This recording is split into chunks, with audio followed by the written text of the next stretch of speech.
Nous lisons dans 1 Chronique, chapitre 12, verset 32. 1 Chronique, chapitre 12, verset 32. C'est un passage de la Bible que j'aime beaucoup et je le partage avec vous et je sais que vous serez bénis par ces passages. 1 Chronique 12, 32 dit ceci: le fils d'Issachar ayant l'intelligence des temps pour savoir ce que devait faire Israël. Vous avez lu? Le fils d'Issachar ayant l'intelligence de saison. Dans d'autres Bibles, il est écrit l'intelligence des temps pour savoir ce que devait faire Israël. Amen. Notre thème d'aujourd'hui, l'intelligence des saisons ou encore l'intelligence des temps. Combien sont ceux-là qui savent que lorsque vous commencez un match de football et que vous prenez les ballons, vous marquez un but dans le camp adverse, tant que l'arbitre n'avait pas sifflé les débuts du match, le but que vous venez de marquer ne compte pas. Si vous le savez, la raison est simple. C'est parce que vous avez marqué le but avant le temps. C'est comme dans la boxe. La boxe, vous êtes là, l'arbitre est en train de vous parler. Vous en profitez. Alors que l'autre est un peu distrait, vous donnez un coup de poing. Non pas seulement que vous serez disqualifié, mais vous paierez même des amendes. Votre victoire ne va pas compter. Parce que le combat officiellement parlant n'a pas encore débuté. Vous êtes un tricheur. Avant le temps, vous avez commencé la bataille. Avant le temps, vous avez terrassé votre adversaire. Dans la boxe, vous serez disqualifié. Il y a deux équipes, Brésil-Argentine. Le match est fini, 0-0. L'arbitre a sifflé la fin du match. Maintenant, vous, qu'est-ce que vous faites? Vous en profitez pour aller marquer un but. Cela sera un but marqué hors du temps, hors saison. Ce but ne va pas compter. Tout ce qui vient avant le temps est précoce. Ce qui vient après le temps est prématuré. Alors, sachez à partir d'aujourd'hui, il y a des choses qui doivent être faites dans les temps, non pas avant les temps et ni après le temps. Avant les temps, c'est prématuré. Après les temps, c'est expiré. Frères et sœurs, je vous invite aujourd'hui à vivre la vie chrétienne comme les fils d'Issachar, qui avaient l'intelligence des temps, l'intelligence des saisons. Que Dieu vous donne la sagesse, les discernements, pour que vous compreniez quand est-ce qu'il faut faire une chose ou ne pas la faire. Ils étaient un groupe de fils d'Issachar. Ils étaient nombreux. On comptait sur eux pour savoir discerner les temps, pour vous informer ce que vous êtes censé faire ou ne pas faire. Les temps propices de réaliser et de matérialiser un projet et le temps non propice. Ne faites rien en dehors de la saison. Ne faites rien avant la saison, comme Moïse qui avait commencé le ministère avant le temps. Il a eu des problèmes et il s'est retrouvé en cavale. Il s'est retrouvé pourchassé par Pharaon parce qu'il avait commencé avant le temps. Avant le temps, ce n'est pas la volonté de Dieu. Et après le temps, ce n'est pas non plus la volonté de Dieu. Ayez l'intelligence des saisons.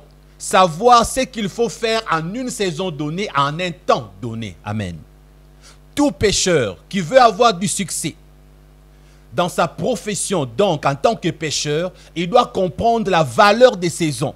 Et si vous ne comprenez pas la valeur des saisons, vous perdez votre temps en tant que pécheur.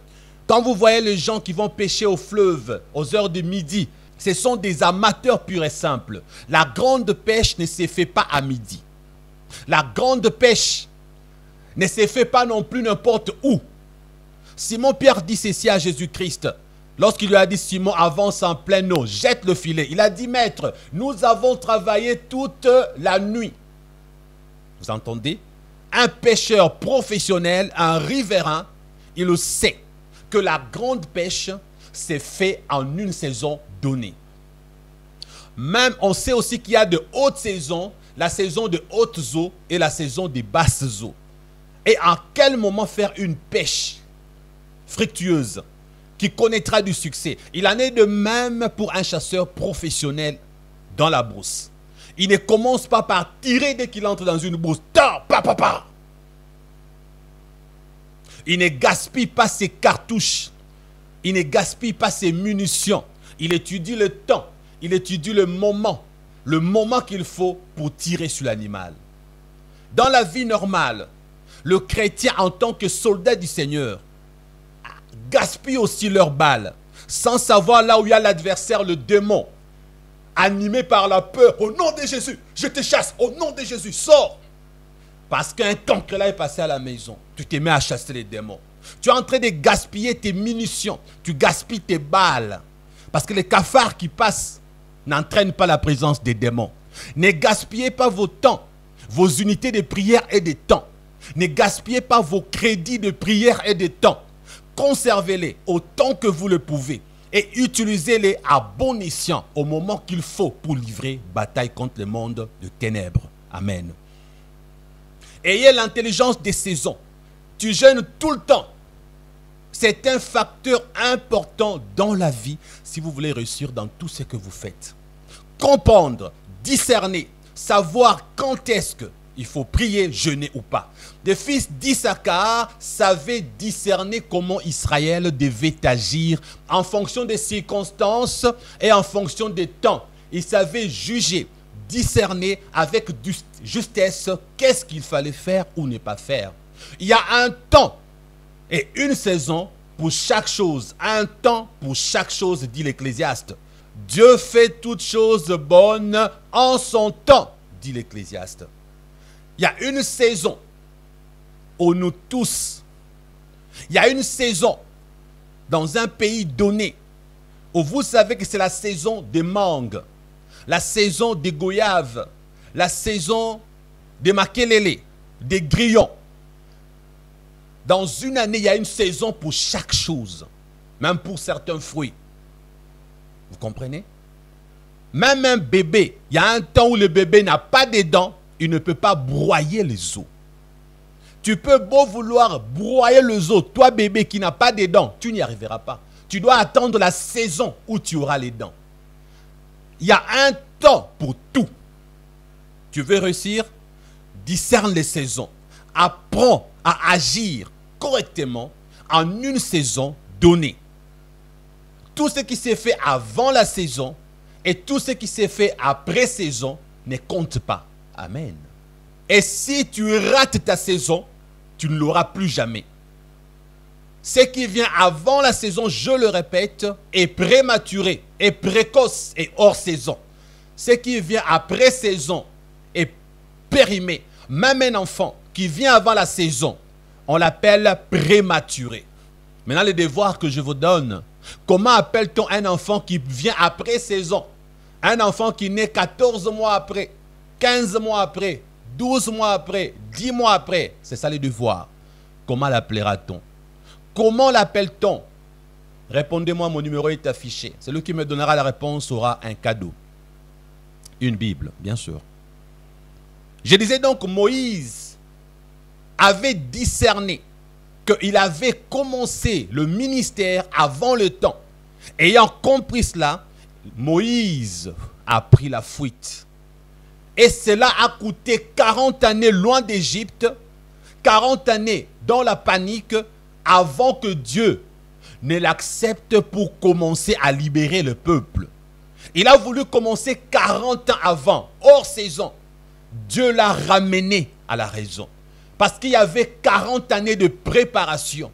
C'est pendant 40 années que Dieu a eu à le préparer. Et la Bible dit qu'il était instruit dans toute la sagesse égyptienne. Il était puissant en parole et en œuvre. Il était bien préparé, rempli d'informations de l'Égypte, rempli d'instructions de l'Égypte. Et Dieu ne voulait pas que Moïse serve Dieu avec les compétences humaines. Dieu ne peut pas être servi avec les méthodes du monde, les diplômes de doctorat que tu as eu en psychologie. Tu ne peux pas servir Dieu avec ton intelligence humaine. Dieu devait déprogrammer Moïse, effacer la formation de Moïse, déprogrammer Moïse. Dieu a pris 40 ans de préparation pour qu'il le remplisse des divinités, pour qu'il le remplisse. Il l'a déprogrammé et il l'a reprogrammé, frères et sœurs. Les fiançailles qui commencent avant le temps sont des fiançailles fragiles parce qu'elles sont prématurées. Toi, tu as 16 ans. Tu n'as même pas les diplômes d'État, le bac, et toi, tu commences le fiançailles. Tu es avant saison. Et si tu veux te fiancer après l'âge de ménopause, tu es hors saison. Tu n'auras jamais d'enfant, même si tu te maries. Et ce que tu fais après saison, ce sont des choses qui n'auront plus de valeur. Parce qu'un produit pharmaceutique qui a expiré, qui est hors saison, si vous le prenez après hors temps, le produit devient plus dangereux qu'avant. À la place de vous aider, le produit va vous tuer, n'est-ce pas? Comprenez, discernez quel est le temps dans lequel vous êtes en train de vous trouver, frères et sœurs. Nombreux pleurent, oh Dieu, tu ne m'as pas guéri. Il y a eu un temps où Dieu voulait te guérir. Il y a eu un temps où Dieu t'a visité pour la guérison. Mais tu n'as pas saisi l'opportunité. Tu as raté la saison de la guérison. Mais gloire à Dieu, à cause de sa miséricorde, il est capable de restaurer la saison ratée s'il le veut. Frères et sœurs, il est capable de le faire. Mais la vérité est que beaucoup de gens ont raté leur saison. La saison de ta bénédiction, tu l'as ratée. La saison de ta visitation pour le mariage, tu as raté l'homme qu'il fallait. Nous servons un Dieu de la restauration. Si tu comprends cet enseignement, je prierai pour que Dieu restaure les opportunités que tu as eu à rater, les saisons que tu as eu à rater, par sa grâce. Sachez-vous dans quelle saison vous êtes? Il en est de même pour un cultivateur. Pour tout le monde, dans son métier, dans sa profession de savoir. Lisons Luc 12, 54. Lisons. 54 à 56. Et dites encore aux foules, quand vous voyez un nuage s'élever à l'Occident, vous dites sitôt, la pluie viendra. Quand vous voyez un nuage, vous dites la pluie vient et il arrive ainsi. Quand vous voyez souffler le vent du midi, vous dites il fera chaud. Et cela arrive, hypocrite. Vous savez discerner l'aspect de la terre et du ciel. Comment ne discernez-vous pas ces temps-ci, frères et sœurs? Vous êtes capable d'interpréter correctement le phénomène et les aspects de la terre. Vous savez interpréter correctement le phénomène du ciel, les aspects de la terre, l'environ. Mais comment vous n'arrivez pas à comprendre cette saison aussi, la saison spirituelle, la saison des choses divines, le temps messianique? À son grand étonnement, mais Jésus s'est dit, ces gens sont bizarres. Ils comprennent tout, sauf la saison présente dans laquelle ils se trouvent avec moi. Le temps messianique qui s'était accompli. Vous pouvez ne pas comprendre votre saison et vous allez la laisser passer. Elle est là pour vous, mais vous la ratez parce que vous ne l'avez pas discerné. Et c'est quoi une saison? Une saison est une période de temps où Dieu vous visite dans un domaine ou dans plusieurs domaines de votre existence, de votre vie. C'est une période de visitation divine. Une période où quand Dieu vient vous visiter, vous allez vivre dans la satisfaction. Vous allez vivre dans l'abondance. Le temps de votre manne, votre terre promise. Vous vivez avec satisfaction. Une saison particulière. Visitation divine. Il vous touche, vous donne un bon mari, un bon travail, une bonne santé. Cela peut concerner un individu ou il peut s'agir d'un groupe. Toute une église qui reçoit la visitation divine. Toute une famille qui reçoit l'élévation de Dieu. Et toute une famille peut passer à côté de son élévation, à côté de sa saison. Est-ce que ta famille a saisi la saison divine? Est-ce que ta vie de couple a saisi la saison divine? Et quand la saison est là, elle vient avec les opportunités. Des circonstances favorables se présentent. Qui dit opportunité, dit également difficulté. Parce que chaque fois qu'il y a une opportunité quelque part, il y a aussi une difficulté à côté. Dans 1 Corinthiens 16, verset 9, Paul dit ceci. Une porte grande. Il y a une grande porte qui m'est ouverte. Un accès efficace. Une porte de bénédiction. Mais les adversaires sont nombreux, dit Paul, frères et sœurs. Chaque fois qu'il y a une opportunité, il y a une circonstance favorable. À côté se trouve souvent une difficulté. La différence, a dit un homme, entre les optimistes et les pessimistes se trouve en ceci. Les optimistes voient les opportunités en plein milieu des difficultés, tandis que les pessimistes voient les difficultés en plein milieu d'opportunités. Je disais, les optimistes voient les opportunités en plein milieu des difficultés. Par contre, les pessimistes voient des difficultés là où il y a les opportunités. Ils ne font que se plaindre. Les enfants d'Israël, par exemple, dans le désert, ils ne voyaient que les difficultés. Moïse, est-ce qu'on va s'en sortir? Moïse, ils sont géants. Es-tu optimiste ou pessimiste? Les pessimistes voient les difficultés là où il y a les opportunités. Les enfants d'Israël dans le désert, ils ne voyaient que les complications. Ils ne voyaient que les difficultés. Il y a des chrétiens comme ça. Ils ne voient que ce qui ne marche pas. Jamais ne se concentrent sur ce qui va marcher.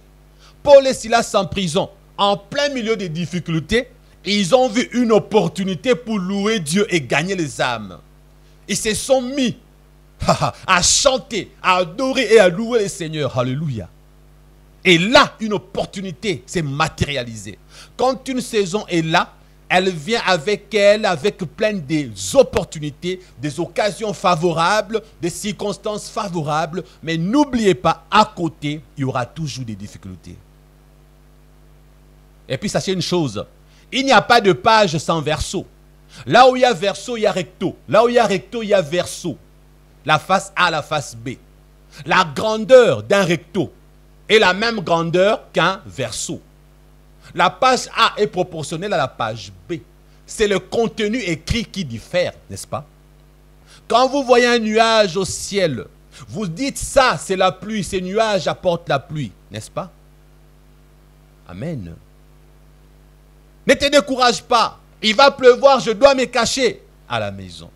Or, j'ai fait le champ. Ces nuages vont me donner la pluie va m'apporter la bénédiction pour mon champ. Transformez vos difficultés en bénédiction. Les épreuves doivent devenir les bénédictions. Tu peux transformer certaines difficultés en solutions. Certaines difficultés en opportunités. Frères et sœurs, tout dépend de ton intelligence des saisons, de ton interprétation des choses. Sois comme les fils d'Issachar. Alléluia. Dans Luc au chapitre 19, si vous avez une Bible, ouvrez-la. Luc 19, à partir du verset 41. Si vous voulez, je peux commencer à partir du verset 36. Quand il fut en marche, les gens étendirent leurs vêtements sur le chemin. Et lorsque déjà il approchait de Jérusalem vers la descente de montée, toute la multitude des disciples, il est dit la multitude des disciples, lorsque Jésus approchait de Jérusalem, la multitude des disciples, qu'est-ce qu'il faisait? Saisi de joie, s'est mis à louer Dieu à haute voix de tout miracle qu'ils avaient vu. Il disait, béni soit le roi qui vient au nom du Seigneur, paix dans le ciel et gloire dans les lieux très hauts. Quelques pharisiens du milieu de la foule dirent à Jésus, Maître, reprends tes disciples, ils exagèrent. Il répondit, si se taisent, le pierre crieront. Amen. Si toi l'église chrétienne, si tu t'étais, Dieu utilisera même les animaux. Toi qui chantes bien, tu ne veux pas chanter pour Dieu. Dieu prendra quelqu'un qui ne sait pas chanter, lui apprendra à chanter. Dieu est capable de faire parler un muet quand une personne qui parle refuse de parler. Si vous vous taisez, les pierres vont crier, avait dit Jésus. Tu refuses de faire le travail avec les compétences que Dieu t'a données. Dieu va susciter les incompétents. Israël, tu as refusé Jésus. Jésus, qu'est-ce que Dieu a fait? Il a pris les nations païennes, nous autres qui n'étions pas de la promesse avant. Nous sommes devenus les temples du Saint-Esprit. Nous sommes devenus ministres de Dieu. Personne n'est indispensable à part Dieu lui-même. Tu te crois indispensable, Dieu te prouvera le contraire. Si tu ne chantes pas, quelqu'un d'autre chantera. Tu ne prêches pas, quelqu'un d'autre prêchera. Tu refuses de servir, quelqu'un d'autre le fera. Tu refuses de donner l'argent, quelqu'un d'autre donnera l'argent que tu n'as pas voulu donner. Dieu n'est pas limité et arrêté par tes incompétences et tes refus. Ton refus ne bloque pas le travail de Dieu. Amen, frères et sœurs. Voilà pourquoi je ne refuse jamais de servir Dieu quand j'en ai l'occasion. Parce que je sais que si je refuse, Dieu prendra quelqu'un d'autre, moins que moi, moins bien que moi. Alors j'accepte de continuer à le servir avec toute l'énergie. Faites le travail quand Dieu veut vous utiliser. C'est un privilège, c'est un honneur d'être le serviteur de Dieu, frères et sœurs. Beaucoup de gens se vantent. Je suis secrétaire d'État. Je suis. L'honneur n'est pas dans le mot, mais dans la relation. Je suis en contact avec le président de la République. Je sers à la présidence. Et dans ces textes, il est dit au verset 41, comme il approchait de la ville, au verset 37, il est dit, lorsque déjà il approchait de la ville, au verset 41, comme il approchait de la ville, Jésus, en la voyant, pleura sur elle. Amen. Jésus pleure sur la ville et dit, Jérusalem, si toi aussi, au moins en ces jours qui t'est donné, tu connaissais les choses qui appartiennent à ta paix, mais maintenant elles sont cachées à tes yeux. Il viendra sur toi des jours où tes ennemis t'envineront des tranchées et t'enfermeront, t'extrairont de toutes parts, te détruiront toi et tes enfants au milieu de toi. Ils ne laisseront pas sur toi pierre sur pierre parce que tu n'as pas connu, le temps où tu as été visité. Il ne restera pas pierre sur pierre qui ne soit renversé. Jésus, le roi des rois passé, béni soit celui qui vient au nom du Seigneur. Jésus passe. Ils sont dans la joie. Ils chantent de chants d'allégresse. Les disciples se réjouissent comme il approchait de la ville. L'opposé se fait. Là où les disciples se réjouissent, Jésus pleure. On chante des chants de louanges, Jésus pleure. Frères et sœurs, l'appréciation des hommes n'est pas comparable à celle de Dieu. Quand les hommes sont contents, Dieu pleure. Quand Dieu pleure, les hommes sont contents. Ce qui te réjouit, peut-être ne réjouit pas Dieu. Vous pouvez sauter là où Jésus pleure et pleurer là où Jésus se réjouit. Les situations là que tu trouves bonnes, est-ce que c'est bon aux yeux de Dieu? Un homme couche avec toi, te paie les études. Un homme sort avec toi, tu deviens riche. Est-ce que ça plaît à Jésus? Toi, tu jubiles. Les gens tapent les mains. Les gens disent que tu es béni. Mais Dieu, quand il te regarde, qu'est-ce qu'il voit? Frères et sœurs, Jésus pleure sur Jérusalem. Les larmes ruissellent ses yeux. Tout le monde se pose la question. Pourquoi Jésus pleure-t-il? Y a-t-il un problème? Tout le monde est mal à l'aise. Qu'est-ce qui se passe avec Jésus? Il guérit le malade. Il ressuscite les morts. Mais il ne peut pas pleurer. Est-il fatigué de monter sur l'anneau? Il ne peut pas connaître ses problèmes. A-t-il faim? Il pleure. Pourquoi? Waouh! Et quand il pleurait, alors il a ouvert sa bouche pour parler. Si toi aussi, si toi aussi, donc il y a une liste. Tu es entré dans la liste de ceux. Si toi aussi, Jérusalem, tu connaissais les choses qui appartiennent à ta paix, il y a des choses desquelles dépend ta paix. Il y a des choses desquelles dépend ton bonheur. Si tu le connaissais au passé, ces choses étaient là, tu ne les as pas connues, tu ne les as pas reconnues.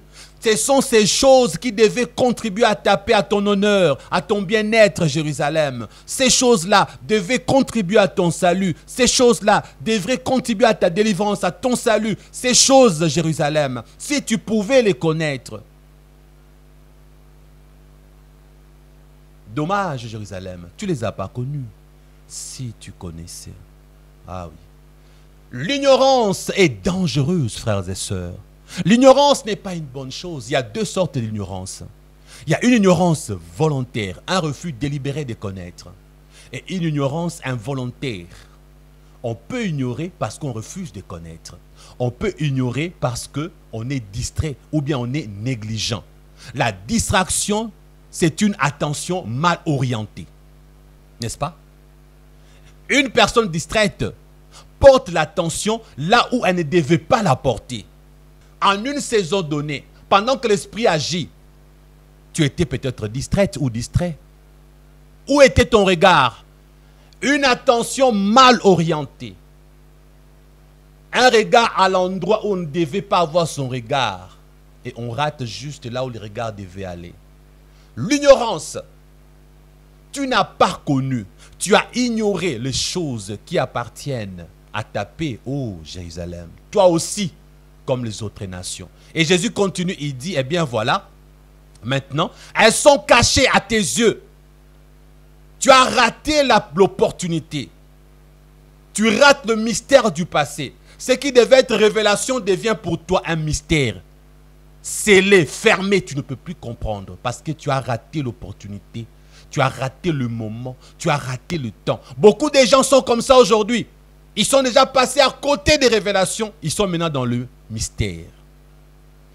Les questions que tu te poses aujourd'hui, les réponses étaient hier. La seule cause d'Israël, Jérusalem. Tu as ignoré le temps de ta visitation. La saison de ta visitation, tu l'as ratée. L'une des paroles les plus tristes de l'évangile n'est pas connaître sa saison, rater sa saison, à passer à côté de sa saison. On peut rater sa saison de mariage, sa saison du travail, sa saison de maternité. Le révélation devient de mystère, tu ne comprends plus rien aujourd'hui. Le passé, frères et sœurs. Tu faisais de fier, 60 ans. Tu veux te marier trop tard. Ce que tu devais faire quand tu étais jeune, tu as refusé de le faire. À l'âge adulte, tu n'as plus la force qu'il faut pour faire. À moins d'un miracle, comme cela est arrivé à Sarah qui était atteinte d'une double ménopause. Dieu a fait un miracle. C'était une exception, pas une généralité. En général, tout le monde ne s'en sortira pas. On te ment que Dieu agira. Non. On peut passer à côté de sa saison de mariage. Tu ne te marieras plus. Un frère te fait la cour, ma soeur, je t'aime, je peux... Ah non, moi j'attends un riche. Moi j'attends un homme selon mon goût. Ah ben tu attends, le riche. Moi je vais épouser un blanc. Et tu as fait passer tous les échantillons. Tu as épuisé tous les hommes qui devaient t'épouser. Il arrivera un certain moment, tu commences à chercher. Où sont les frères pour m'épouser? Il n'y en a plus. Les frères sont toujours gentils. Bonjour, au revoir. On te demande plus mariage. Hein. Plus personne n'approche pour te dire je veux t'épouser. Et puis surtout ton visage a déjà des rides. Tu étais mince, tu es devenu dodu. Comme Michelin. Dis amen. Discerne. Il y a une saison de promotion au travail qui peut passer et tu rates. Quand la promotion veut arriver, toi tu fouillais toujours le travail. Beaucoup d'excuses pour être toujours en retard. Et quand les autres sont promus, toi tu n'es pas promu. Et puis tu commences à dire, il y a des démons dans la famille, on m'a ensorcelé. Laissez les démons tranquilles. Ce ne sont pas les démons de la famille, c'est toi, ta négligence. Et puis retenez une chose, vous voyez les démons partout. Mais sachez une chose, il y a plus d'anges que les démons. Mais la génération actuelle voit les démons partout. Alors qu'il y a un tiers d'anges qui avaient fui le ciel avec Satan, mais 2 tiers étaient restés. Dans la cuisine, beaucoup de cafards. Il y a les démons ici. Non, c'est la saleté. Soignez la cuisine, mettez la propreté. Les démons, non, ce ne sont pas des démons, ce sont des cafards. Dans la chambre, trop de cafards. Ah, Jésus. Les souris, ça passe de gauche à droite. Jésus, démon, sors. Non, la saleté. Nettoie. Ces animaux, ces souris suivent la saleté. Il n'y a pas de démons partout. Il y a une saison pour chaque chose, même pour les études. Tu rates d'étudier aujourd'hui, il sera trop tard demain. Même l'âge, frères et sœurs. Quand on est jeune, le cerveau est frais. Tu peux lire les livres, le chapitre, tu maîtrises, tu retiens tout. Quand on est enfant, on apprend la langue, on apprend beaucoup de choses, le cerveau est frais. Maintenant, toi, tu veux faire l'université à 50 ans. Tu auras des difficultés pour retenir la matière. Même la Bible. Il y a un temps où il faut beaucoup la lire. Il y aura un temps où tu seras myope, aveugle. Tu n'arrives plus à regarder ni à voir. Tu commences à lire la Bible, le cerveau est en lambeaux. Tu ne maîtrises même plus le passage. La saison de la lecture est passée. La fertilité mentale doit être utilisée à bon escient. Dès qu'elle devient révolue, tu passes à côté de quelque chose, frères et sœurs. Tout doit être utilisé à bon escient, même l'âge. À un certain âge, il y a des choses que tu ne peux plus faire. Même si tu veux le faire, tu n'auras plus la même capacité d'action. Quand tu as l'occasion d'étudier, étudie. Dis Amen. Va à l'université. Tu as l'âge de mariage, marie-toi. Tu laisses passer l'occasion, un jour tu ne te marieras plus. Ça ne sera pas des démons. Je reviens pour les études. Quelqu'un a dit, étudier quand on est adulte, c'est compliqué. Hein? C'est compliqué. Les jeunes gens là, ils s'en sortent bien. Mais moi, j'essaye, même quand je fais une semaine de veiller pour bien comprendre la matière, ça n'entre pas. Oui, là j'ai passé.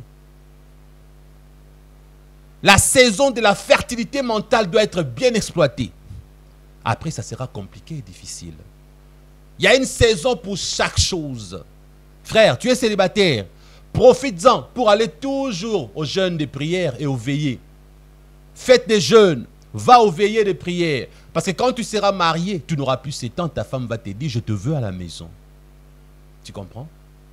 Ma soeur, c'est maintenant que tu dois faire des jeûnes de prière et aller dans des veillées. Lorsque tu seras marié, ton mari te dira, je ne veux pas que tu sortes. Il a des démons, il est sorcier. Il n'est pas sorcier. Chaque chose a son temps, ma soeur. Il y a un temps pour toutes choses. Soyez équilibrés dans votre compréhension.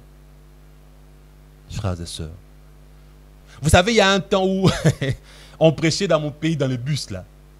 Recevez Jésus, répondez-vous partout dans le bus. Laissez-moi vous dire une chose. Aujourd'hui, prêcher dans le bus, c'est devenu très rare. Et on a honte. Pourquoi? La saison est révolue. Les temps ont changé. Chaque chose a son temps. Il n'y a rien de nouveau sous le soleil. Les choses reviennent comme avant. Les habits d'hier qui étaient démodés sont revenus aujourd'hui. Aujourd'hui, c'est maintenant à la mode. Pourtant, ça date de 40 ans, 50 ans en arrière. Même le Dieu de la Bible est un Dieu de saison. Dieu est un Dieu de temps et de circonstances. Et Jérusalem a manqué sa saison, comme avait dit Jésus. Quand vous avez manqué de saisir votre saison, eh bien, vous attristez le Seigneur. Jérusalem avait apporté des larmes dans les yeux de Jésus. Chaque fois que quelqu'un passe à côté de sa saison, Jésus en souffre. Dans la Bible, dans les évangiles, il n'y a que 2 fois où on dit que Jésus a pleuré. Premièrement, c'était devant la mort de Lazare. Et deuxièmement, c'était dans ces textes devant une ville. Toute une ville qui a raté sa saison. 2 fois Jésus a pleuré dans ces circonstances. Ne ratez pas votre saison. Ne faites pas pleurer Jésus. D'ailleurs, c'est pour votre malheur quand il pleure. Il pleure pour eux. Il a mal pour eux. Parce qu'ils sont passés à côté de quelque chose. Ne faites pas pleurer Jésus. Quand vous ratez votre saison, vous passez à côté des bénédictions relatives à la saison en question. Vous entendez? Parce que Jésus dit, si tu connaissais les choses qui appartiennent à ta paix, la paix que tu cherches, tu as raté les bénédictions attachées à cette paix. Quand vous passez à côté de votre saison, vous manquez non pas seulement de paix, mais également il y a moyen de faire souffrir des innocents qui dépendent de vous. Pensez un peu aussi, vous le parent, lorsque vous ratez votre saison, les pauvres enfants vont payer le prix cher à cause de vous. Parce que vous avez raté votre saison. Vous n'avez plus l'argent pour payer les minervas de vos enfants. Il est dit, Jérusalem, toi et tes enfants, vous allez faire quoi? Vous allez souffrir. Ils périront, a dit Jésus, au milieu de toi. Il y a un temps pour toutes choses. Ecclésiaste 8, verset 6 dit, pour toutes choses, en effet, il y a un temps opportun. Pour toute chose, il y a un temps convenable, un temps favorable, une juste manière de procéder. Une juste manière de procéder. Faire ce qui est juste en dehors du temps favorable est une perte d'énergie, frères et sœurs, n'est-ce pas? Non seulement vous perdez l'énergie, mais vous perdez également le temps. Ne pas procéder correctement pendant les temps favorables, c'est comme si on n'a rien fait. Faites ce qui est convenable, au temps convenable. Amen. Et discernez ce qu'il faut faire au temps convenable. Le berger a su que le petit qui était à Bethléem, le petit bébé était plus qu'un petit bébé. Il était le Fils de Dieu. Amen. Ils sont allés l'adorer. Je disais le berger, disons le mage. Ils ont été intelligents pour la dite saison. Le mage d'Orient ont compris la saison. Par un signe, ils ont su qu'un Messie, le Fils de Dieu, le roi de rois, était né. Ils se sont déplacés vers Bethléem jusqu'à voir Jésus. Ils l'ont adoré comme Dieu. Ils l'ont glorifié comme roi. Amen. Ils ont apporté des cadeaux. Ils ont agi correctement en fonction de cette saison-là. Alléluia. Dans l'entretemps des multitudes à Jérusalem, en Israël, étaient là Hérode et les autres. Ils n'avaient pas l'intelligence des saisons. Pas du tout. C'est pourquoi il est dit, étant venus chez les siens ne l'ont point reçu. Parce qu'ils n'ont pas compris la saison qu'ils ont rejeté Jésus-Christ. On peut passer à côté de sa saison. Et ça, c'est la chose la plus grave qui puisse vous arriver. Quand vous passez à côté de votre saison, vous devenez périmé. Et il faut un miracle de restauration, toi, pour du périmé. Est-ce que vous le savez? Ne ratez jamais votre saison, frères et sœurs. Saisissez-la avec énergie. Accrochez-vous. Vous savez une chose? Quand une mangue est mûre sur un arbre, n'attendez pas. N'attendez plus. Oh, elle est jolie, hein? On va voir ce que ça va devenir. C'est le moment de l'accueillir. C'est le temps. Vous la laissez continuer à mûrir, elle va pourrir. Montez, attrapez la mangue et mangez-la. Alléluia. Lorsqu'elle va pourrir, elle ne vous servira plus à rien. Vous comprenez? L'intelligence des saisons. Vous la laissez sur l'arbre. 1. Les oiseaux peuvent la manger. 2. Elle peut pourrir. 3. Le vent peut souffler, la mangue tombe et n'importe qui la ramasse et la mange avant qu'elle ne s'abîme. Et vous la ratez. Pas vrai? Pourtant la mangue vous appartenait. Mais vous n'avez pas saisi la saison. Au lieu de l'accueillir, vous l'avez trop contemplé, en train de l'admirer. Beaucoup de gens admirent leur saison sans en profiter. Ils admirent leur bénédiction sans en jouir. Ne ratez pas votre saison. Jérusalem, tu n'as pas connu la saison où tu as été visité. Jérusalem. Et Jésus pleure. Tu as raté et tu as fait pleurer Jésus qui pleure pour toi. Qui pleure pour toi. Il y a un message attaché à chaque saison. Je disais, il y a un message attaché à chaque saison. Chaque fois qu'il y a une saison donnée, il y a un message qui l'accompagne. Jésus dit, Jérusalem, tu n'as pas connu le temps que tu as été visité. Tu n'as pas reconnu ta saison. Tu as raté la saison. Luc 13, qu'est-ce que Jérusalem a fait? Jérusalem, Luc 13, verset 34. Jérusalem, qui tue le prophète, les envoyés de Dieu, le porte-parole de Dieu, et qui lapide ceux qui te sont envoyés. Combien déjà ai-je voulu rassembler tes enfants comme une poule rassemble ses poussins sous ses ailes. Moi j'ai voulu, mais vous n'avez pas voulu. Je l'ai voulu, vous avez refusé, a dit Jésus. J'ai accepté, vous avez refusé. Vous avez vu? Jérusalem.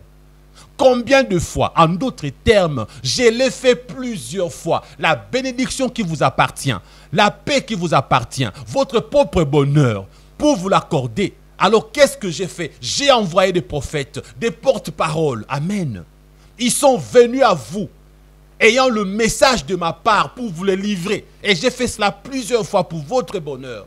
Tout ce que Dieu veut faire dans ta vie, il le fait au travers de sa parole et par ses serviteurs. Je suis venu à vous en utilisant mes serviteurs pour vous amener ma pensée, mes directives, la paix et la bénédiction. Qu'est-ce que vous avez fait? Vous avez arrêté le prophète. Vous les avez tués à coups de pierre. Vous les avez lapidés. Vous avez refusé le message que j'ai envoyé par mes prophètes. Moi, j'ai voulu. Vous avez refusé. La volonté propre est un obstacle à la saison. Vous entendez? Votre refus de m'écouter est un obstacle à votre bénédiction, à la visitation divine dans votre vie. Vous refusez d'écouter le pasteur Christian, vous ratez l'opportunité de votre saison. Alléluia! Quand vous lisez l'histoire de l'Église, vous allez comprendre qu'il y a eu plusieurs phases, plusieurs époques, plusieurs épisodes. L'Église a été couverte des ténèbres pendant longtemps. Eh bien, qu'est-ce que Dieu avait fait? À un moment, Dieu avait envoyé un message par un homme du nom de Martin Luther. Martin Luther a amené un message simple. Où est-ce que vous avez trouvé ces messages? Dans la Bible. On est justifié par la foi et par la foi seule. Vous avez entendu? La foi seule. Justification par la foi. Quelqu'un me dira où est la repentance? Mais c'est tout à fait normal. Quand vous croyez en Jésus, de manière automatique, vous vous repentez du péché. Amen. Vous avez entendu? Quand tu as choisi Jésus, tu as tourné le dos au faux Dieu pour n'adorer que Jésus. Tu ne peux pas venir à Jésus et t'attacher aux marabouts et autres. Ayant les regards tournés vers Jésus, je me suis détourné du péché et de Satan. C'est simple. Il a été refusé à cause du message de la saison. Et ceux qui avaient reçu le message avaient été bénis. Et voilà, plus tard, d'autres sont venus. Je veux les dire de manière désordonnée. Il ne suffit pas de croire au baptême parce que c'est biblique, par exemple. Est-ce que vous croyez que c'est biblique, le baptême? Baptiser, c'est plonger dans l'eau immergée. Vous croyez? Mais il ne suffit pas de croire. Il faut accepter d'entrer dans l'eau, de recevoir le baptême. Croire sans accepter l'application, c'est ridicule. Frères et sœurs, John Wesley est arrivé. Il a dit, sans la sanctification, nul ne verra le Seigneur. Il ne suffit pas d'être justifié de croire en Jésus. Mais il y a un complément. Il faut la sanctification. Purifiez-vous constamment. Éloignez-vous du péché. C'était son message. C'est biblique. Amen. Les gens ont suivi. Et après, pour couper l'histoire résumée, les pentecôtistes viennent. Ils vous ont parlé des miracles. Nous voulons voir le miracle. Nous voulons expérimenter les baptêmes dans le Saint-Esprit avec comme évidence les parler en langue. Chose faite, il y a eu le baptême, les gens ont parlé en langue, les miracles. On a vécu de miracles. Vous avez compris? Complémentarité. Et tout ça, ça se trouve où? Dans la Bible. Il n'y a rien de nouveau. Chacun amène quelque chose pour l'édifice et construire. Dieu a besoin de l'équipe. Alléluia. Recevez les messages de l'heure de la part du Seigneur. Ces messages peuvent venir directement de la Bible ou de la bouche du pasteur Christian qui te prêche. C'est peut-être Dieu qui est en train de te parler. Je suis peut-être ces prophètes-là que tu vas lapider. Et Jésus va un jour pleurer. L'autre qui viendra après moi, il va te parler encore. Tu vas refuser. Tu vas encore le lapider. Frères et sœurs, il pleurera un jour Jésus pour ta vie. Tu seras comme Jérusalem qui a lapidé les prophètes, qui a refusé le message sous prétexte ce n'était que des hommes. Je ne suis qu'un homme, mais je suis l'envoyé de Jésus-Christ. Je ne suis qu'un homme, mais je suis l'envoyé de Jésus pour ta vie, pour t'enseigner, te prêcher, te tirer du monde des ténèbres pour t'amener au monde de lumière pour la vie éternelle. Je ne suis que le messager qui apporte un message. Si tu me refuses, tu refuses le message qui t'a été envoyé. Et ça sera pour ton malheur. Si Dieu veut vous communiquer sa pensée, il va utiliser tout le moyen pour répéter sa pensée. Vous le savez? Tout le moyen. Tu viens à l'église un dimanche, le pasteur prêche. Dans ce qu'il dit, il y a une pensée qui vous marque. Tu rentres à la maison, tu mets la télévision, un pasteur prêche, la même pensée revient chez lui. Un ami vous appelle, il voit part de quelque chose de Dieu, la même pensée revient. Tu ouvres la Bible, tu tombes sur un verset, la même pensée revient. C'est Dieu qui est en train de te parler par plusieurs manières, comme Job a dit, frères et sœurs. Dieu parle tantôt d'une manière, tantôt d'une autre, mais on ne fait pas attention. Ne ratez pas l'opportunité d'entendre ce que Dieu veut faire dans votre vie. Le message de la saison ne vient pas une seule fois, il se répète. Tu as suivi Pasteur Christian dans 10 messages. 8 fois, tu as entendu une chose qui revient dedans. C'est Dieu qui te parle. Frères et sœurs, tu pars même parler avec un païen. Il te dit quelque chose qui a trait au message que le Pasteur Christian t'avait prêché. Même vous, le chrétien, vous faites ce genre de choses. Dieu est en train de te dire dans la bouche du païen, arrête avec le péché. Le païen est en train de te prêcher. Même vous, le chrétien, laissez-nous pécher, mais toi, tu es chrétien, tu ne peux pas faire ça. Il vient de te prêcher. Abandonne. C'est le message que Dieu te donne, d'arrêter avec le péché. Et il te parle même par la bouche d'un païen. Mais comme les gens sont distraits, les gens ratent toujours le message de la saison. Depuis que tu suis le Pasteur Christian, quel est le message clé? C'est quoi le vrai message que Dieu t'a donné? Qu'est-ce que Dieu t'a reproché? Qu'est-ce que Dieu t'a dit en me suivant 11 fois, 20 fois, 30 fois? Dieu t'a parlé plusieurs fois. Qu'as-tu fait de ce que Dieu t'a dit par la bouche du Pasteur Christian? Mais toi, quand tu vas raconter aux gens, ah, Pasteur Christian, quand il prêche, il parle bien français, il a une belle voix, oh, il est beau, oh, il est noir, oh, il est clair de teint, oh, il a des cheveux, oh, il est ceci, il est cela. C'est tout ce que toi tu retiens. Ça, ce n'est pas le message de la saison. Ça, c'est la distraction de la saison. Voir comment il était habillé, voir comment il parlait français, comment il bougeait, comment il est africain. Il y a un message attaché à la saison. Tu ne m'écoutes pas par hasard. Les hasards n'existent pas. Tu écoutes parce que Dieu a voulu que tu écoutes. Jésus rencontre Pierre après la pêche. Il voit Pierre en train de nettoyer ses filets. Pour Pierre, c'était fini. Il n'y a plus d'espoir, plus de poissons. J'ai travaillé. J'ai tout fait. J'ai utilisé toutes mes connaissances. Maintenant, il n'y a plus rien à faire. J'ai échoué. C'est à ce moment-là que Jésus apparaît pour apporter une solution inattendue. À l'heure du découragement, alors que tu dis c'est fini. Pour Jésus, quand tu dis c'est fini, alors tout commence. Et Jésus regarde Pierre. La Bible n'a pas dit que le filet n'avait rien attrapé. Le filet avait attrapé des choses indésirables. Si vous ne savez pas. Alléluia. Ah oui. Le filet avait attrapé des choses indésirables. Ce que je voulais attraper, je n'ai pas attrapé. Mais ce que je ne voulais pas, c'est ce que j'ai attrapé. Lorsqu'il nettoyait le filet, il nettoyait quoi? Il y avait des crapauds, il y avait peut-être des lézards, il y avait peut-être, je ne sais pas moi, des trucs de la mer, des choses sales. Pendant qu'il les a enlevés, il était découragé. Christ apparaît. Il avait attrapé des choses indésirables. L'Éternel est mon berger. Je ne manquerai de rien, a dit David. Lorsque Christ apparaît, il apporte la solution. En ces moments-là, quand il apparaît, il regarde Pierre. Et quand vous lisez cette histoire, c'est un récit qui a commencé avec une défaite. Mais le même récit a fini avec un succès. Et l'histoire a commencé par un échec, mais qui va finir avec un succès. Alléluia. N'appelez pas quelqu'un échec parce qu'il a récolté l'échec. Frères et sœurs. Avoir un échec est une chose, mais être un échec en est une autre. Vous avez compris? J'ai l'échec, il ne m'appartient pas, je peux m'en débarrasser. Avoir un échec est une étape provisoire. Être un échec est une situation permanente. Vous avez des échecs, mais vous n'êtes pas des échecs. C'est temporaire. Qu'on ne t'appelle pas un échec parce que tu as fait plusieurs échecs.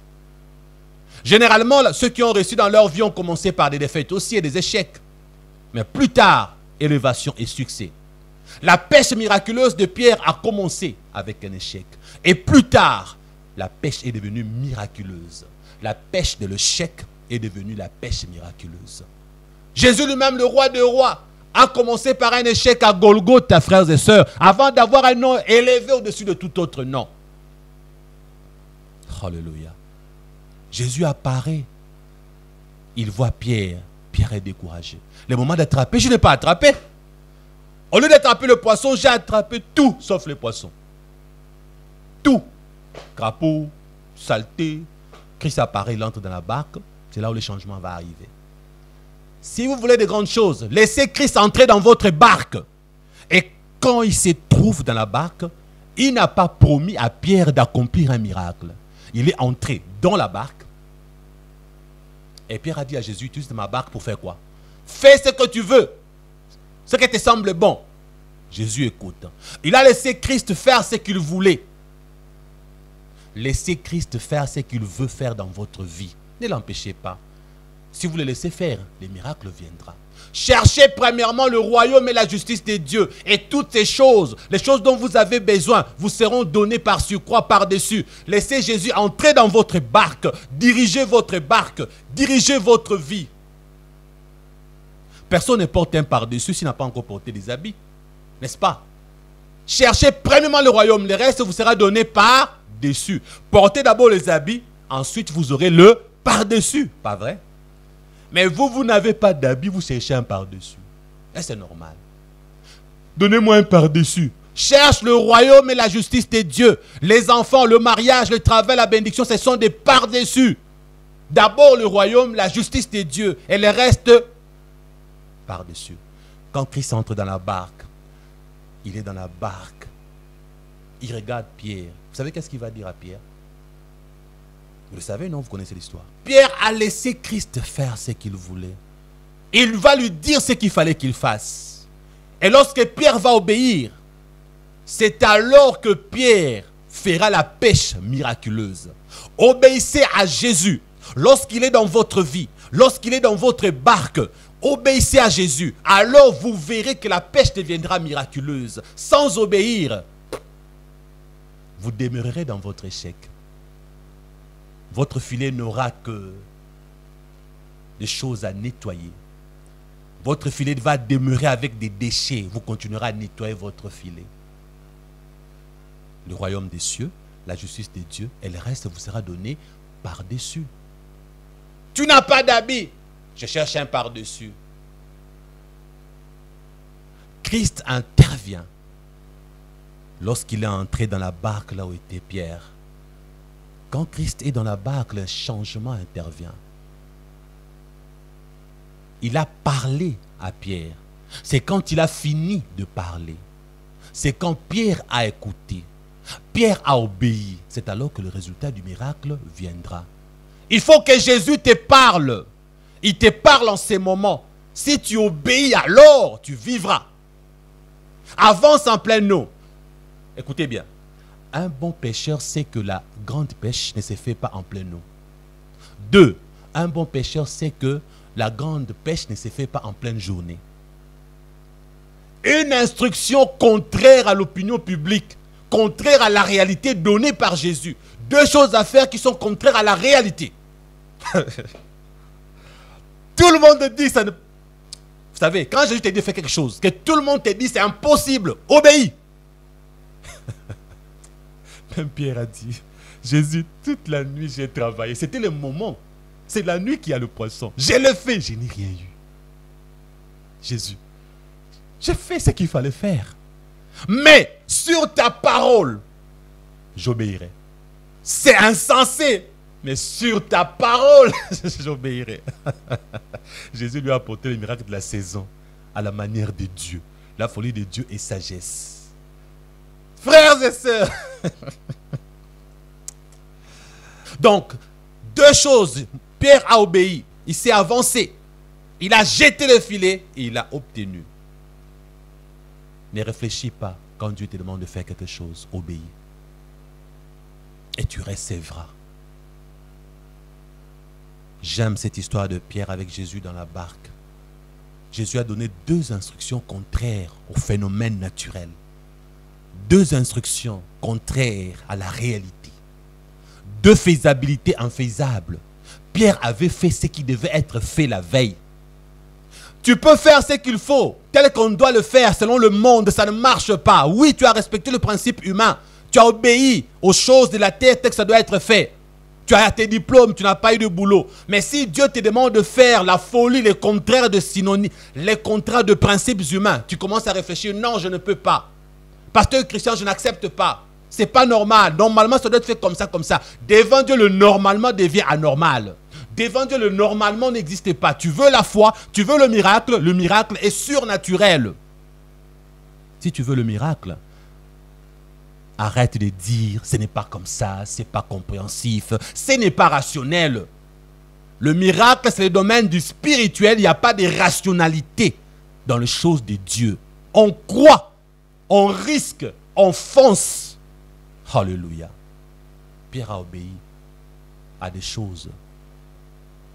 Une mauvaise méthode de Jésus, mais inspirée par Dieu. Faisabilité douteuse, mais obéissance de Pierre, il y a eu des résultats. Alléluia. Il y a une réalité que j'aimerais donner à propos de Moïse.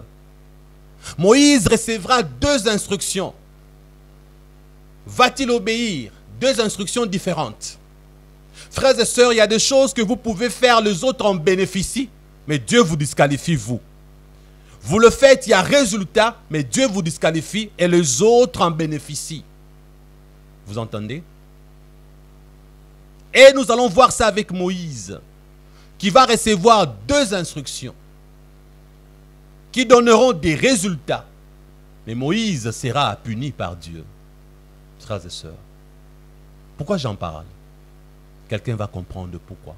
Parce que ces messages est pour vous tous. Chacun aura sa part par la foi. J'aurais bien voulu finir ces messages, mais je sais que je vais l'interrompre.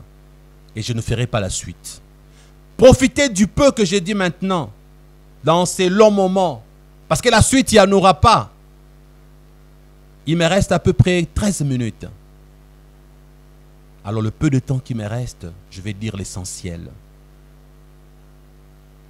Là où tout le monde dit que ça ne marche pas, Jésus dit, ça marche.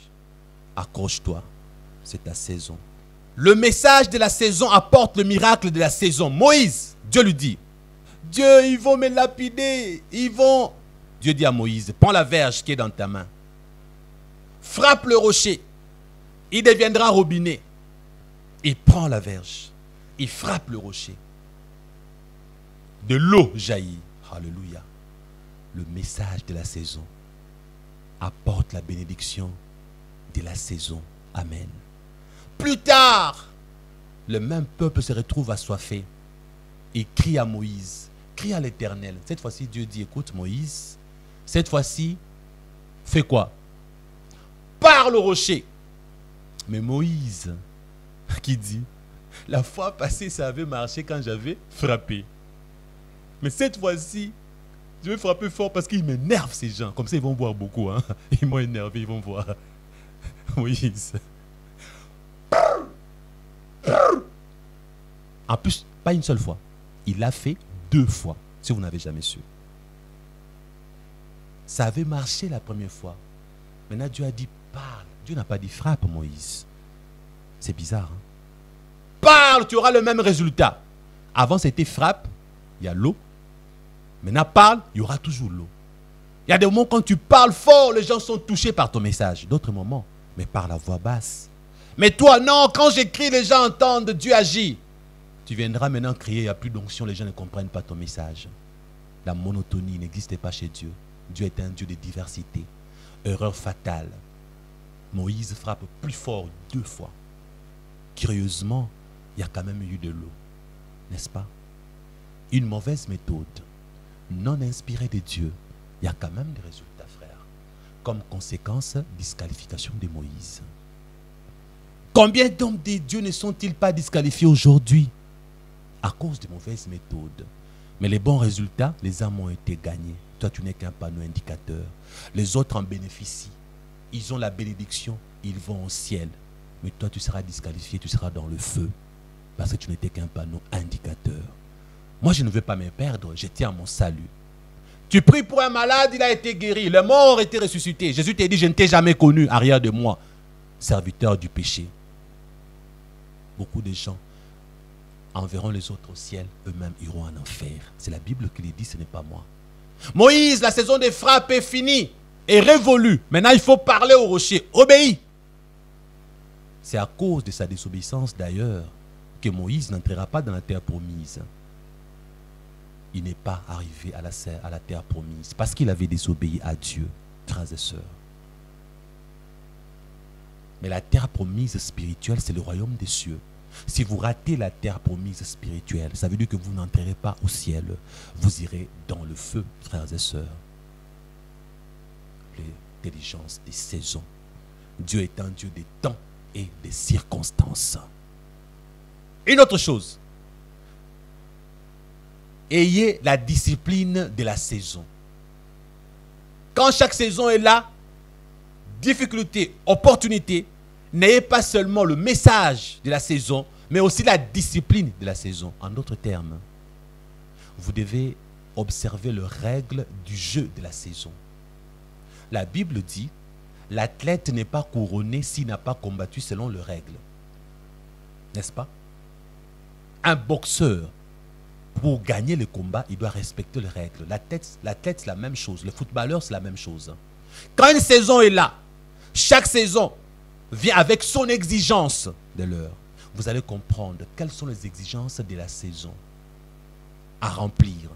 Une jeune fille, autrefois jeune fille, marchait bonnement. Une fois mariée, la saison a changé. Elle devient mère, femme mariée. C'est une autre saison.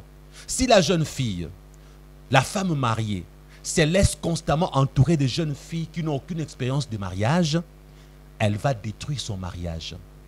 C'est une femme qui démontre qu'elle ne comprend pas les règles de la saison. Entoure-toi des autres femmes mariées pour qu'elles te donnent des bons conseils. Un frère qui s'est marié, hier célibataire, mais qui constamment est entouré de célibataires, qu'est-ce qu'ils lui apprendront? Qu'est-ce qu'ils lui diront? Il ne comprend pas les règles du jeu de la saison. Il recevra de mauvais conseils là-bas. Tu es toujours parti, comme quand tu étais célibataire. Toujours à l'extérieur de la maison, loin de ta femme. Tu n'as pas l'intelligence des saisons. Tu n'as pas la discipline de la saison. Même quand tu étais jeune fille, tu étais mince, il n'y avait pas de rondeur. Les rondeurs étaient normales. Maintenant que tu es marié, tu as eu des enfants, les lèvres grossissent, le corps, la poitrine s'ouvre, le corps devient ce qu'il devient. Les jambes enflent, tu as une certaine forme de la femme mariée. La saison a changé, même ton corps change, ma soeur. Fini les habits d'autrefois. Certains habits te ratent désormais parce que tu as changé, n'est-ce pas? La discipline de la saison. Tu commences à donner à tes petites sœurs les habits du célibat quand tu étais mince. C'est ça, la discipline de la saison. Beaucoup de choses doivent changer selon la saison. Ne te comporte pas comme avant la saison. Vous comprenez? Et le comportement, tu es élevé, change d'attitude. Ne sois pas comme ces garçons qui étaient bas. La discipline de la saison te demande de te comporter selon la saison. Élie était sur la montagne. Dieu lui dit, dans 1 Roi 17, Élie, va, cache-toi. Pars d'ici. Cache-toi près du torrent de Kérit. Dirige-toi vers l'est. Près du torrent de Kérit. J'enverrai les corbeaux qui vont te nourrir là. Dieu lui dit, va, dirige-toi vers l'est. N'est-ce pas? Le côté de la révélation. Les mages sont venus d'où? De l'est, n'est-ce pas? Le soleil se lève où? À l'est, n'est-ce pas? La porte du tabernacle était tournée vers où? L'est, n'est-ce pas? Dieu lui dit, va te cacher, là vers l'est. Je veux que tu reçoives des révélations là. C'est la saison de se cacher. Va faire quoi? Va te cacher. Ils seront là, vers l'est, pour se cacher. Ils se cachent. Dieu lui dit, tout en restant caché, maintenant, va à Sarepta. J'ai ordonné à une veuve de te nourrir là.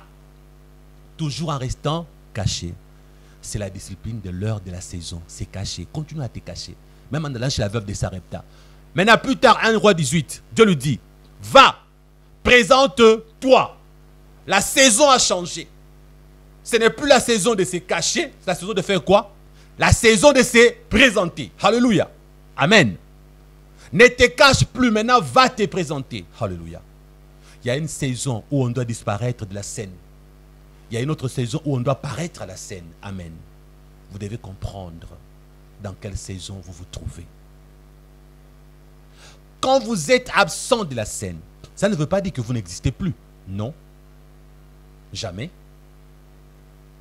Vous êtes absent de la scène. C'est une saison où vous vous cachez pour vous ressourcer. Dieu vous donne des révélations à l'Est. Il se révèle à vous. Il vous équipe. Il vous nourrit. Il vous nourrit. Il vous prépare pour la saison de présentation. L'outil nécessaire. Nombreux veulent se présenter avant les révélations. Même le bébé, avant de paraître, commence par se cacher dans le ventre maternel. Même la plante, avant de se présenter, se cache sous la terre. Mais vous voulez toujours paraître sans jamais se cacher au préalable. C'est là le problème de beaucoup de gens. Moïse voulait se présenter avant sans se cacher. Alors Dieu a dit, allez, là-bas, va te cacher, 40 ans de déprogrammation. Amen. C'est ça les drames actuels. On ne comprend pas les règles du jeu de la saison. Dieu veut que vous puissiez vous cacher. Vous voulez toujours vous présenter. Vous chantez bien. Les autres sont connus, vous n'êtes pas connus. C'est votre saison de vous cacher. Il fait toutes choses bonnes en son temps. Attends ta saison. Quand ton temps arrivera, tu paraîtras.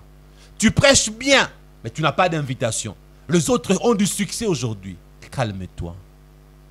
C'est la saison pour toi de te cacher. Demain, ça sera ton tour d'apparaître. Si Dieu veut t'amener haut votre arbre, il commence par enfoncer trop bas, très bas vos racines. Pour qu'un arbre soit très élevé, très grand, les racines aussi s'enfoncent profond dans le sol. Frères et sœurs, restez calmes et attendez. C'est votre saison de vous cacher, faites-le avec plaisir. Tout le monde se marie, ce n'est pas votre temps. Attendez. Ne soyez pas maîtresse, ne soyez pas deuxième femme, troisième femme. Attendez le temps de votre saison, la discipline de la saison. Et la saison, on ne peut pas la combattre. On ne peut pas combattre l'hiver, ni l'automne. Quand la saison arrive, personne ne peut l'anéantir. Personne, frères et sœurs. On rate une saison, mais on ne l'annule pas. On bénéficie d'une saison, mais on ne l'efface pas. La saison vient et viendra toujours. C'est l'usage qu'on en fait que dépendra votre bonheur ou votre malheur. Le temps de votre élévation arrivera. Personne ne va l'empêcher. Gorbatchev et autres. Nous avons eu la dictature et puis il y a eu démocratie. Le vent de la démocratie a soufflé et l'Afrique a connu la démocratie à la manière des Africains, bien sûr. Quand la saison change, changez aussi. Et le comportement et l'attitude de la saison. Frères et sœurs. Oh, je n'ai pas fini cet enseignement. Est-ce que je reviendrai là-dessus? Je ne pense pas. Que Dieu vous bénisse. Au revoir.